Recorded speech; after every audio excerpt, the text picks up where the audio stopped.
लाडली बहू और बेटी बनी बोझ। अपूर्वा अपने माता पिता की बहुत लाडली थी। 3 बड़े भाइयों की बहन थी। कोई भी चीज़ मांगने पर उसी वक्त सामने हाजिर हो जाती। पूरे घर में रौब था उसका। पूरे परिवार और नौकरों पर राजकुमारी की तरह हुक्म चलाती थी। कॉलेज में भी उसका रौब था। बड़े घर की लाडली थी वो। हर कोई उससे दोस्ती करना चाहता था। इन दिनों उसके घर एक रिश्ता आया। खानदानी लोग थे और पापा की पुरानी जान पहचान थी उनके साथ। अपूर्वा ने भी हाँ कर दी क्योंकि वह अपने परिवार से बहुत प्यार करती थी। वह जानती थी कि वह लोग उसका अच्छा ही सोचेंगे। लड़के का नाम राज था। राज काफ़ी पढ़ा लिखा और समझदार लड़का था। ससुराल वाले भी बहुत अच्छे थे। ससुराल में अपूर्वा की जगह वैसी ही थी जैसी कि मायके में। सबकी लाडली बहू बन गई थी वह। फिर उसके घर एक बेटे का जन्म हुआ। राहुल अपूर्वा को जान से प्यारा था। पोता पाकर ससुराल वाले तो फूले नहीं समाते थे।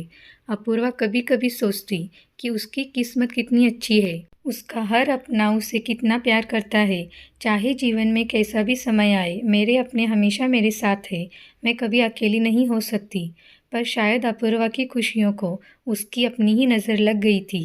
एक दिन वह मायके जाने की जिद कर बैठी। राज को बहुत काम था, लेकिन वह फिर भी उसे ले गया। रास्ते में उनकी गाड़ी अन्य गाड़ी से टकरा गई। तीनों बहुत बुरी तरह से जख्मी हो गए। काफ़ी दिनों के इलाज के बाद राज और राहुल तो ठीक हो गए, लेकिन अपूर्वा अपनी आंखों की रोशनी खो बैठी। अब अपूर्वा की किस्मत जैसे उल्टे पांव चलने लगी थी। मायके वाले कभी कभार फ़ोन ही करके पूछ लेते कि अब कैसी हो। धीरे धीरे ये सिलसिला भी कम हो गया। ससुराल वालों की सहानुभूति भी कम होने लगी। राज भी चिड़चिड़ा हो गया था। एक दिन अपूर्वा के हाथ से कुछ सामान गिर गया, जिसकी वजह से राहुल को हल्की सी चोट लग गई। सास ससुर ने राहुल को भी उससे दूर कर दिया। अपूर्वा अंदर से टूट चुकी थी। उसने मायके जाने की इच्छा रखी तो राज उसे तुरंत मायके छोड़ाया, जैसे कि वह भी यही चाहता था।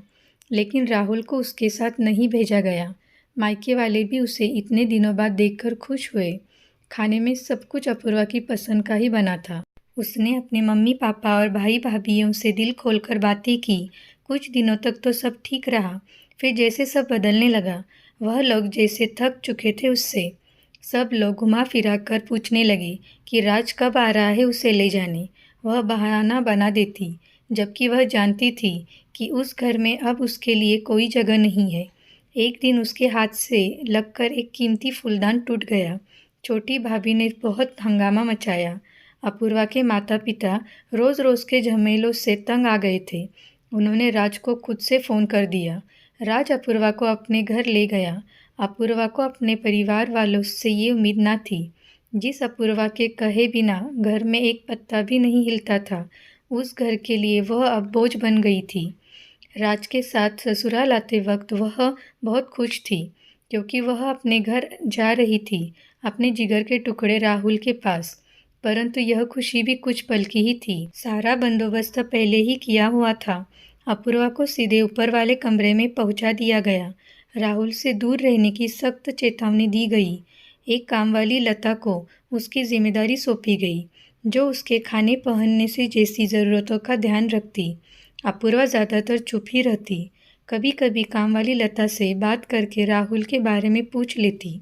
सबकी लाडली बहू और बेटी सबके लिए लाडली से बोझ बन चुकी थी। अगर आपको ये कहानी अच्छी लगी हो तो इसे लाइक कीजिए, शेयर कीजिए और चैनल को सब्सक्राइब कीजिए।